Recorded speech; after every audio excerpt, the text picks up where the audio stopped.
Hey friends.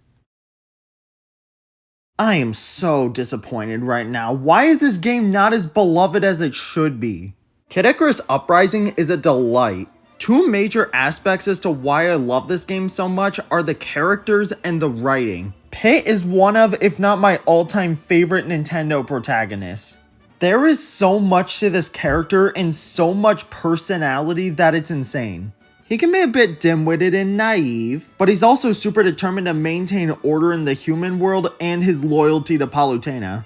All of his personality traits are perfectly balanced, as all things should be. And the same reigns true of Palutena. She's an all-seeing goddess, sure, but she also likes to crack jokes every now and then, and a lot of them can be really funny. Just think of all the stuff you could get done with more than one of yourself. That's a good idea. Having a bunch of pits could come in handy. But you would never abuse your power, right? Of course I would. That's part of the goddess job description. Yeah, in general, this game is really fucking funny. I honestly don't remember a single joke in this game that doesn't land. Now, I think we can all agree that Pit's not a buzzard. Though I have seen him eat some questionable things off the ground. Floor ice cream gives you health. There's some broken humor here and there, but there are a lot of really witty jokes throughout the entirety of this game. Bigger isn't always better, you know. Small things please small minds. The best things come in small packages. So do small potatoes. Great oaks from little acorns grow. Talk softly and carry a big stick. The bigger they are, the harder they fall. I'm large and in charge? Most of the jokes in this game work because of how the characters interact with each other, and I love it. But it would be really stupid of me to not mention the fourth wall breaks. You know, Kameidos look an awful lot like little Metroids. No! Shh! Stop right there! What's the matter? All I said was that Kameidos look like little Metro... I can't hear you! Hey, what's your problem? This game universe and that game universe have nothing to do with each other. So don't go around spreading rumors. So yeah, you could tell that the characters are extremely charming and that the writing is amazing. Either way, you better do something about those tentacles. Understood. Although, when prepared correctly, the twist is actually quite delicious. What do you think about food at a time like this? The gameplay is wonderful. It is really fun. Besides a tiny bit of Star Fox, I have never really played an on-rail shooter prior to this game. The combat in this game is really satisfying, both shooting them down and in land battles.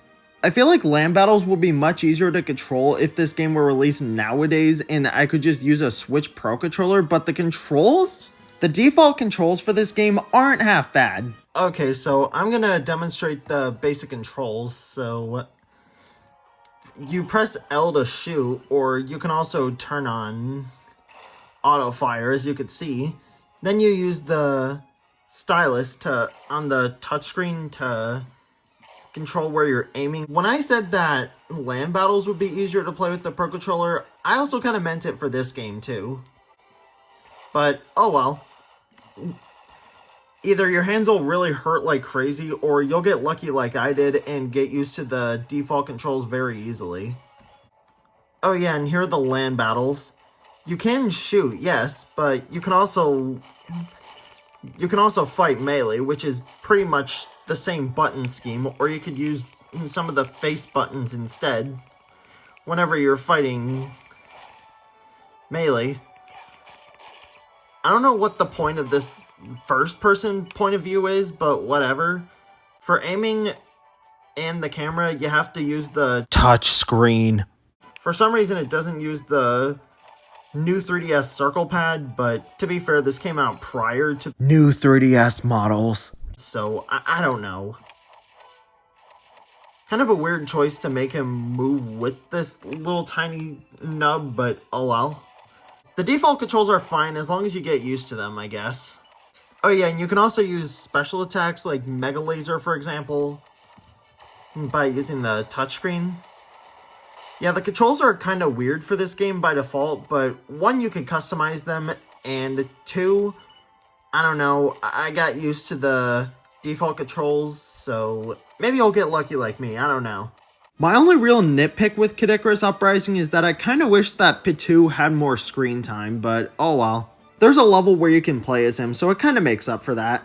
Kid Icarus Uprising is phenomenal, I loved it a ton. It has excellent writing, some of the best characters in Nintendo history, excellent visuals for the 3DS, and an excellent gameplay loop, both on land and in the air. After somewhat recently finishing it for the first time, this is one of my top 25 games of all time. Yeah, it's that good, and I would highly recommend playing it. Or watching YouTube videos of it if your hands hurt, no judgment. It's too bad that we have yet to get a sequel or even just a Switch 2 port, but oh well. Definitely worth a playthrough. I'll see y'all later, and I hope you enjoyed this video. And yes, Patu rightfully deserved his place as an Echo Fighter. He 100% belongs here, and I'm glad that I have the choice to play as him.